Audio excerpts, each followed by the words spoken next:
चल सकें बड़ा असंभव है।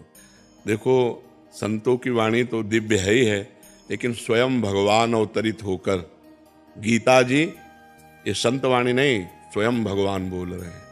गीता जी तो स्वयं भगवान बोल रहे हैं, भागवत जी में स्वयं भगवान उद्धव जी को उपदेश कर रहे हैं, लेकिन हम उसको अपने में धारण नहीं कर सकते। तभी धारण कर पाएंगे जब कोई गीता के अनुसार चलने वाला संत मिलेगा, और उससे जब हमारा संबंध होगा, भाव संबंध, और वो जब अपनी दिव्य अनुभूतियां देगा, तो गीता जी की बात हमें समझ में आने लगेगी, तो हमें गुरुवाणी की बात समझ में आने लगेगी, तो हमें बड़े बड़े सदग्रंथों की बात समझ में आने लगेगी। इसीलिए गोस्वामी जी ने प्रथम भगत संतन कर संगा, सबसे पहली भक्ति रखी है गोस्वामी जी ने, संतों का संग। अगर हमें संतों का संग मिले तो परम सौभाग्य है। अगर संतों का संग न मिले तो केवल ग्रंथ से देखकर हम अपना कल्याण नहीं कर सकते। जैसे मेडिकल स्टोर है और हम बीमार हैं और हमें मेडिकल स्टोर में खड़ा कर दिया जाए, क्या हम निरोग हो सकते हैं? डॉक्टर की जरूरत है कि नहीं? है ले, दवा वहीं रखी है, शास्त्र है मेडिकल स्टोर, और हमें बीमार भवरोग के। अब हमको शास्त्र रूपी मेडिकल स्टोर से हम निरोग नहीं हो सकते, क्योंकि हमें बीच में वैद्य की जरूरत पड़ेगी, डॉक्टर की जरूरत पड़ेगी। मेडिकल स्टोर में ही दवा रखी, अब वो पहले हमारे रोग को समझे और हमारे अधिकारानुसार वो हमें दवा दे, वो मेडिकल स्टोर से ही देगा।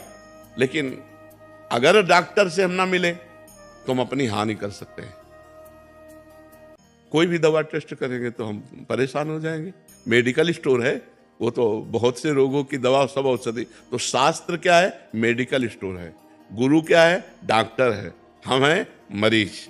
तो जब गुरुदेव शोध करके कि देखो, जैसे अभी इससे कहा कि तुम नाम जप करो, कहाँ ठीक है, ये दवा बताई, सदगुरु वैद्य वचन विश्वासा संयम यह न विषय कयासा। सदगुरु रूपी डॉक्टर की बात मान लो और परहेज करो।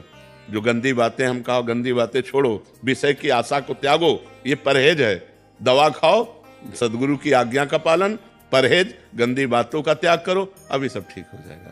तो हम केवल शास्त्र या सदगुरु वाणी से जो लिखित है उससे हमको प्रगट में चाहिए, प्रगट में संत रूपी डॉक्टर चाहिए। वो हमारी नाड़ी पकड़े कि हम किस कोटि के मरीज हैं और उसी कोटि की दवा हमको दे, तो हमारा कल्याण हो जाए।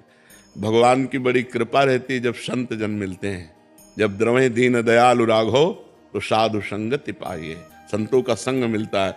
जिस दिन हमारे संत महापुरुष सब जैसे बड़े बड़े अंतर्धान हो गए, अब यत्र तत्र कहीं संत जो स्वयं भगवान में स्थित हैं और भगवान में स्थित करना जानते हैं, अन्य को भी भगवत भाव में स्थित करना जानते, बीच में कोई लेन देन नहीं।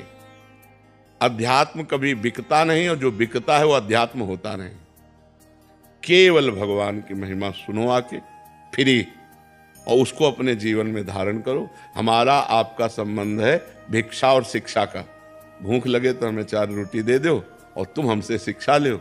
हम बाबा जी हैं, तुम्हारा कल्याण शिक्षा से होगा और हमारा भजन भिक्षा से होगा। बस इतना संबंध है। भिक्षा तय नहीं होती, मनावे 1 रोटी दे दो, मनावे 2 रोटी दे दो, मनावे भरपेट दे दो। तो अगर हमें संत मिल जाएं तो हमारा कल्याण हो जाए। अगर संत तो केवल वेश मात्र से बात नहीं बनेगी, वेश मात्र से बात नहीं बनेगी। सोने का पानी फेरा हो और आप कलश पीतल का लेके जाओ तो स्वर्णकार की नजर में पीतल के पैसा मिलेंगे, सोने के नहीं मिलेंगे। समझ रहे ना? जिस समय वो जहां देखा कसौटी में कस के तो पीतल है ओरिजिनल। भगवान के मार्ग में चलने वाला शुद्ध संत मिल जाए तो हमारा कल्याण हो जाएगा। तो शास्त्रों की जो बातें हैं वो हम पे हावी हो जाएंगी और हमसे बुरे आचरण होने ही नहीं पाएंगे।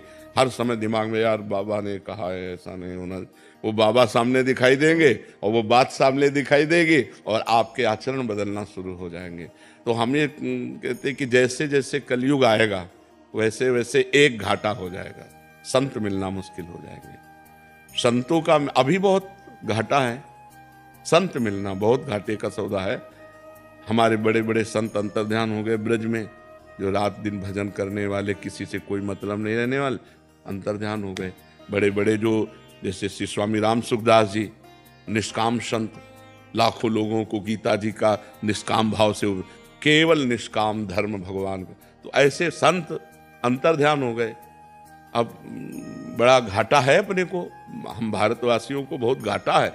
जब बड़े बड़े संत अंतर्ध्यान हो गए तो फिर हम किससे सच्चा ज्ञान प्राप्त कर पाए।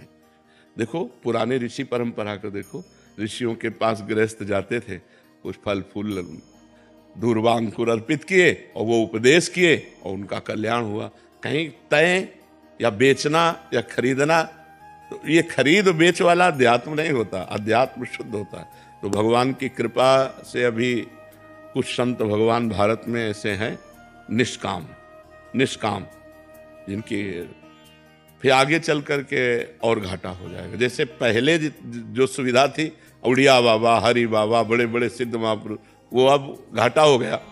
अभी जो 2, 4, 10, 15 जो भी ऐसे अंगुलियों में गिने जा सकते हैं, ऐसा नहीं है कि भीड़ मिले, अंगुलियों में गिने जा सकते हैं, वो आगे चलकर वो भी घाटा हो जाएगा। तो बहुत भगवान की विशेष कृपा है अभी कि अभी भजन करने का अवसर दिया है भगवान ने। भजन कर लो, नहीं तो कलयुग का इतना प्रचंड तांडव अब देखो बढ़ने लगा है। मतलब जहां सुरक्षा थी वहां शोषण वृत्ति आने लगी है। पति पत्नी के संबंधों में बहुत ही विकार आ गए हैं, पुत्र माता पिता इनके संबंधों में विकार आ गए हैं, गुरु शिष्य इनके संबंधों में विकार आ गए। कलयुग का प्रभाव बढ़ रहा है ना, बर्दाश्त नहीं आता। हाँ, तो ये आगे चलकर और होगा। तो भजन कहाँ होगा, धर्म कहाँ होगा। धर्म तो बर्दाश्त करने से होता है, जो सहनशील होता है तभी धर्म में चल पाता है।